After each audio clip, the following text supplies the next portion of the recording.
నడిచినా కూర్చున్నా మోకాళ్ళ నొప్పులు వస్తున్నాయా? ప్రాణ పెయిన్ క్లినిక్ లో అధునాతన చికిత్సతో మోకాళ్ళ నొప్పులు తగ్గించుకోండి. నమస్తే, వెల్కమ్ టు మనం టీవీ. మనం ఉన్నది మన కోసం. నేను వలి. ప్రస్తుతం స్టూడియోలో ఉన్నారు ప్రముఖ పొలిటికల్ అనలిస్ట్ అప్పసాన్ రాజేష్ గారు. వారితో మాట్లాడదాం. రాజేష్ గారు నమస్తే సార్. రాజేష్ గారు, పార్లమెంటు నియోజకవర్గాలకు సంబంధించి సమీక్షా సమావేశాలు బీఆర్ఎస్ నాయకులు చేస్తున్నారు. కేటీఆర్ గారు మాట్లాడుతూ ఉన్నారు. ముఖ్యంగా పాలనలో పడిపోయి మేము పార్టీని నిర్లక్ష్యం చేశాం, అందుకే ఓడిపోయాం, ప్రజల్ని ఎక్కడ నిందించొద్దు అని చెప్పి ఆయన మాట్లాడుతున్నారు. నిజంగానే పార్టీని నిర్లక్ష్యం చేయడం వల్ల ఓడిపోయారా, ప్రజల్ని నిర్లక్ష్యం చేయడం వల్ల ఓడిపోయారా? ఎలా చూడాలి? అంటే కేటీఆర్ గారు ఇప్పుడు ఓటమికి వర్కింగ్ ప్రెసిడెంట్గా ఆయన, పార్టీ అధ్యక్షుడిగా కేసీఆర్ గారు, ముఖ్యమంత్రిగా కేసీఆర్ గారు, ఇవాళ పార్టీలో ప్రభుత్వంలో అత్యంత ప్రతిష్టాత్మక పదవులు అనుభవించింది మొత్తం వాళ్ళ కుటుంబ సభ్యులే. కాబట్టి వాళ్ళ గెలుపుకైనా ఓటమికైనా బాధ్యత వారిదే. ఇటువంటి నేపథ్యంలో ఏంటంటే ఏదో ఒక సాకు కావాలి కదా. మేము పార్టీని పెద్దగా పట్టించుకోలేదు, లేదు ప్రజల మనోభావాలకు అనుగుణంగా పరిపాలన చేయలేదు. వాస్తవంగా నేను ఇప్పుడు చెప్పింది వాస్తవం. ప్రజల మనోభావాలకు అనుగుణంగా పరిపాలన జరగల. వాళ్ళ కొన్ని ప్రయారిటీస్ ఉన్నాయి. ఈ ప్రయారిటీస్ని బలవంతాన రుద్దే ప్రయత్నం చేశారు కేసీఆర్ గారు. ఇప్పుడు కేసీఆర్ గారి ప్రభుత్వం అభివృద్ధి చేయలేదని ఎవరు మాట్లాడరు, జీవన ప్రమాణాలు మెరుగుపడలేదని ఎవరు మాట్లాడరు, శాంతి భద్రతలు కాపాడబడలేదని ఎవరు మాట్లాడరు, హైదరాబాద్ సిటీ లాంటి సిటీలో సిటీ సివిక్ కమ్యూనిటీస్ ప్రొవైడ్ చేయలేదని ఎవరు మాట్లాడరు. అదే సందర్భంలో కొన్ని లోపాలు ఉన్నాయి. ఆ లోపాలను ఎత్తి చూపితే మాత్రం దాన్ని జీర్ణించుకోలేకపోతున్నారు. ఇప్పుడు మీరు మంచి చేసిన దాన్ని మేము మంచి చేశామని ప్రచారం చేసుకునే హక్కు మీకు ఎట్లా ఉందో, మీ పరిపాలనలో ఉన్న వైఫల్యాలని, లోపాలని ఎత్తి చూపే హక్కు, స్వేచ్ఛ కూడా మిగిలిన రాజకీయ పక్షాలకి, ప్రజలకి ఉంటుంది. కానీ కేసీఆర్ గారు ఒకసారి ముఖ్యమంత్రిగా వారి బాధ్యతలు చేపట్టిన తర్వాత ఈ ప్రశ్నించే తత్వాన్ని పూర్తి స్థాయిలో సహించలేకపోయారు. మోస్ట్ ఇంటాలరెంట్ పాలిటీషియన్గా మారిపోయారు ఆయన. ఓకే, అసలు ధర్నా చౌకుంటానికి వీల్లేదు, నాకు నా పరిపాలనకు వ్యతిరేకంగా సమ్మెలు చేయడానికి వీల్లేదు, నేను అద్భుతమైన పరిపాలన ఇస్తున్నా అని చెప్పని ఆయన ఫీల్ అవుతున్నారు. మేబీ ఇప్పుడు ఆయనకైనా జస్టిఫైడ్ కావచ్చు, కానీ మాకు అన్యాయం జరిగింది అని చెప్పని భావనకు గురైన వర్గాలు, ప్రజలు నిరసన తెలియజేసే హక్కును కూడా అణిచివేస్తానంటే, ప్రశ్నించే తత్వాన్ని సహించను అని అంటే, కేసీఆర్ గారి ప్రభుత్వ హయాంలో పార్టీ పరంగా కానీ పాలకుడుగా కానీ చాలా తప్పులు చేశారు ఆయన. ఆయన తప్పుల్ని అంటే ఆయనకున్న అధికారము, ఆ తెలంగాణ అనే ఎమోషను, ఆ సెంటిమెంట్ మాటున ఆయన తప్పులుగా కూడా ఒప్పులుగా బంగారు తెలంగాణ కోసం అనే ఒక స్లోగన్ పెట్టేసి ఆయన చేసిన అడ్డగోలు పార్టీ ఫిరాయింపుల్ని, అసలు తెలంగాణ ప్రాంతంలో రాజకీయ పక్షాల ఉనికి మనుగడ కూడా ఉండటానికి వీల్లేదు అని చెప్పని ఆయన పెట్టుకున్న లక్ష్యం. 2014లో రాష్ట్ర విభజన జరిగిన సందర్భంగా 63 స్థానాలు, అంటే 59 స్థానాలు, 60 స్థానాలు మ్యాజిక్ ఫిగర్. అసెంబ్లీలో ప్రభుత్వ ఏర్పాటుకు కావాల్సిన కనీస సంఖ్య 60 కన్నా 3 స్థానాలు మాత్రం అధికంగా ఆయనకు దక్కి అధికారంలోకి వచ్చారు ఆయన. ఆయన ఆ రోజు ఆలోచించింది ఏంటి అంటే, ఇది సరిపోదు, నాకు నా పార్టీ అద్వితీయంగా బలపడాలి, ఇక్కడ మిగిలిన రాజకీయ పక్షాలకు ఉనికి మనుగడ ఉండకూడదు అని చెప్పిన లక్ష్యంతో బాహాటంగా ఆయన నీతులు, సిద్ధాంతాలు అని చెప్పని చాలా చెప్తూ ఉంటారు. భారతీయ జనతా పార్టీ మా పార్టీ ఎమ్మెల్యేలని కొనుగోలు చేయడానికి ప్రయత్నం చేసింది, మేము స్టింగ్ ఆపరేషన్ ద్వారా పట్టుకున్నాము, దీంట్లో ఆయన ఢిల్లీ ఆయన సంతోష్ గారు అని చెప్పని ఆయన పాత్ర ప్రమేయం ఉంది, వీళ్ళందరినీ మేము అరెస్ట్ చేస్తాము, సిట్ ద్వారా విచారణ చేస్తున్నామని చెప్పని ఆయన చాలా హంగామా చేశారు కదా.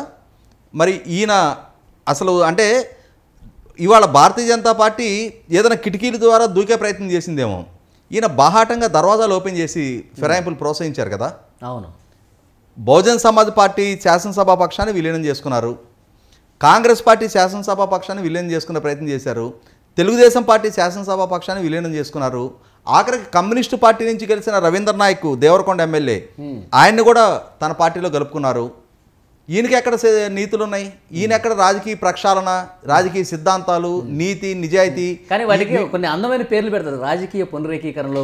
అదే చెప్తున్నా, బంగారు తెలంగాణ కోసం అని చెప్పని, అంటే తన తప్పుని సమర్థించుకోవటానికి ఒక కవరపు వ్యవహారాలు పెట్టుకుంటూ వచ్చారు వీళ్ళు.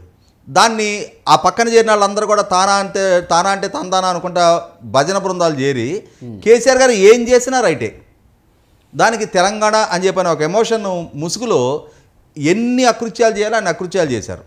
ఇక్కడ గమనించుకుంటే ఇప్పుడు ముఖ్యమంత్రిగా ఉన్న రేవంత్ రెడ్డి గారు, కేటీఆర్ గారు 111 జీవో పరిధిలో ఒక పెద్ద ఫామ్ హౌస్ నిర్మాణం చేసుకొని దాన్ని ఆయన అనుభవంలో ఉంది అని చెప్పని దాన్ని ఎత్తి చూపే లక్ష్యంతో మీడియా ముఖంగా దాన్ని ఎత్తి చూపే ప్రయత్నం చేస్తే ఎన్ని రోజులు జైల్లో పెట్టారు.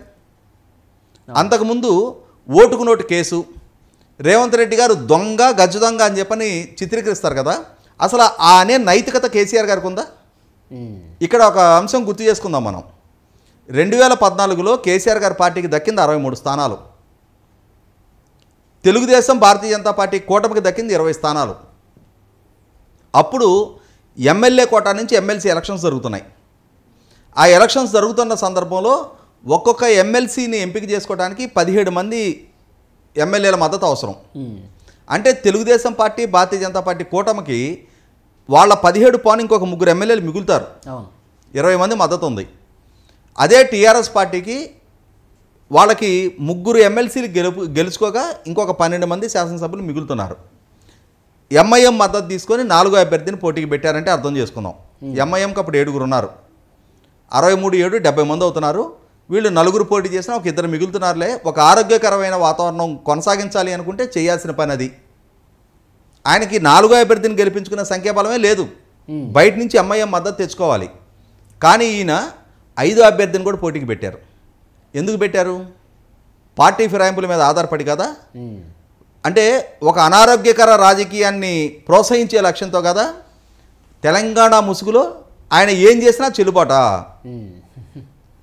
స్టీఫెన్సన్ ఆంగ్లో ఇండియన్, అతను nominated MLA, TRS party MLA కాదు. అతన్ని ఓటు అడిగే హక్కు ఏ రాజకీయ పార్టీకైనా ఉంది. ఏ నాయకుడికైనా సరే నీ ఓటు మాకు ఇవ్వు అని చెప్పని అడగొచ్చు, ఎందుకంటే అది విప్పు ధిక్కరణ పరిధిలోకి రాదు. ఇక్కడ ఈ అంశాలన్నీ కప్పిపెట్టేసి మా పార్టీని మా ప్రభుత్వాన్ని అస్థిరపరిచే ప్రయత్నం చేశారు అని చెప్పి. మీ పార్టీయా స్టీఫెన్సన్? మీ పార్టీ ఎమ్మెల్యే కాదే స్టీఫెన్సన్. ఇటు ఓటేసినా అటు ఓటేసినా మీ ప్రభుత్వానికి వచ్చే ముప్పు లేదే. కానీ కేసీఆర్ గారు తాను ఏం చేసినా గొప్ప. ఇవాళ రోహిత్ రెడ్డి, పైలట్ రోహిత్ రెడ్డి, ఆయన ఫామ్ హౌస్లో స్టింగ్ ఆపరేషన్ జరిగింది, మా పార్టీ ఎమ్మెల్యేలని తీసుకునే ప్రయత్నం చేస్తున్నారంటున్నారు కదా. అసలు రోహిత్ రెడ్డి ఏ పార్టీ నుంచి గెలిచాడు? కాంగ్రెస్ నుంచి గెలిచిన వాళ్ళని మీ పార్టీలో జాయిన్ చేసుకొని వాళ్ళు మీ పార్టీ అని చెప్పని చెప్పుకోవడం ఏంటి? ఇవాళ వివిధ పార్టీల్లో గెలిచిన వాళ్ళందరినీ మీ ప్రభుత్వంలో భాగస్వాములుగా చేసుకొని ఇవాళ మీరు చేసింది న్యాయం, మీరు చేస్తే సంసారం, ఎదురాళ్ళు చేస్తే వ్యభిచారం అంటే 100కి 100 పాళ్ళు తప్పులు చాలా చేశారు. పాలనాపరంగా ఆయన తప్పులు చేశారు, ఆయన అభివృద్ధి చేయలేదు, తెలంగాణ జీవన ప్రమాణాలు పెంచలేదని చెప్పి నేను కూడా మాట్లాడను. కానీ ప్రజల ఒక్కటే కాదు, ఇవన్నీ కూడా పరిగణలోకి తీసుకుంటారు. ఆర్టీసీ కార్మికులు సమ్మె చేస్తే ఎంత వాళ్ళని అంటే హ్యూమిలేట్ చేస్తా దాన్ని డీల్ చేశారు. అంటే మీరు తెలంగాణ సాధన సందర్భంగా సకల జనులు సమ్మె చేయాలా? కానీ మీరు ప్రభుత్వంలోకి వస్తే మీ ప్రభుత్వాన్ని మాత్రం ప్రశ్నించకూడదా? అంటే మీరు పెట్టి పుట్టారా? మీరు ఒక పాలకుడే, మీరే చెప్పున్నారు ఈ రోజు నుంచి మాది ఫక్తు రాజకీయ పార్టీ అని చెప్పని. మీరు రాజకీయాలే చేస్తున్నప్పుడు మిగిలిన రాజకీయ పక్షాలు కూడా రాజకీయాలు చేస్తాయి.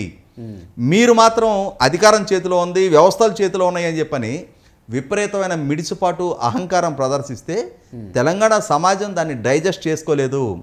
కాబట్టి ఇవాళ మీరు నిత్యం మీకు అనుకున్నప్పుడు భారతీయ జనతా పార్టీని విమర్శ చేయటం, మీరు కాదు అనుకున్నప్పుడు కేంద్ర ప్రభుత్వం రాష్ట్రాల మధ్య ఫెడరల్ స్ఫూర్తి దృష్ట్యా మేము కేంద్ర ప్రభుత్వం తీసుకుంటున్న నిర్ణయాలను స్వాగతిస్తున్నాం, మద్దతు ఇస్తున్నాం అని చెప్పని మద్దతు ప్రకటించడం, ఈ భిన్నత్వాన్ని ప్రజలు రిసీవ్ చేసుకోవాలా?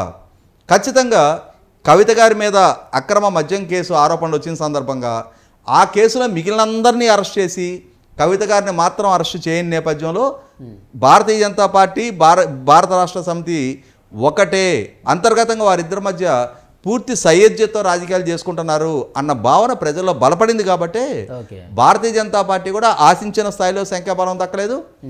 2 సార్లు అధికారంలో కొనసాగినా కూడా భారత రాష్ట్ర సమితి ప్రభుత్వాన్ని పార్టీని ప్రజలు డిజోన్ చేసుకున్నారు. ఇటువంటి సందర్భంలో మేము పార్టీని పట్టించుకోలేదు కాదు, మీరు పార్టీని చాలా ఎక్కువగా పట్టించుకున్నారు కాబట్టి 88 మంది ప్రజలు మీకు కట్టబెడితే మీరు దాన్ని 104 స్థానాలకు మీరు చేర్చుకున్నారు. మీకు అంటే పార్టీ ఫిరాయింపులు నిత్యం ప్రోత్సహించారు. మీరు పంచాయతీ స్థాయి నుంచి ముఖ్యమంత్రి స్థాయి వరకు మేమే కనిపించాలి అని చెప్పిన ఒక ఉత్తర కొరియాలోనో ఒక చైనాలోనో ఏ విధమైన వైఖరి అక్కడ ఏకపక్ష వైఖరి నడిపించారో అదే నడిపించాలని చెప్పని మీరు పెంచి పోషించిన రాజకీయ పరివేశానం తెలంగాణ సమాజం దాన్ని డైజెస్ట్ చేసుకోవాలి. అందుకు మీ వైఖరి పట్ల విముఖతతో ప్రజలు ఇచ్చిన తీర్పు ఇది. మీరు మీ వైఖరి సరి చేసుకుంటే ఖచ్చితంగా ప్రజలు మళ్ళీ ఇంకొక రోజు ఆశీర్వదించడానికి ఆస్కారం ఉంటుంది. మేము రాజకీయాలు పట్టించుకోలేదు, మేము పార్టీ పట్టించుకోలేదని చెప్పని ఇప్పుడు ఎక్స్క్యూజెస్ ఎత్తుక్కునే ప్రయత్నం చేసినా 100కి 100 పాళ్ళు మీ వైఖరిలో ఉన్న లోపం అది, దాన్ని మొట్టమొదటి సరి చేసుకోవాల్సిన అవసరం ఉంది. ఆ రీతిగా అడుగులు వేస్తారని ఆశిద్దాం. Thank you very much sir.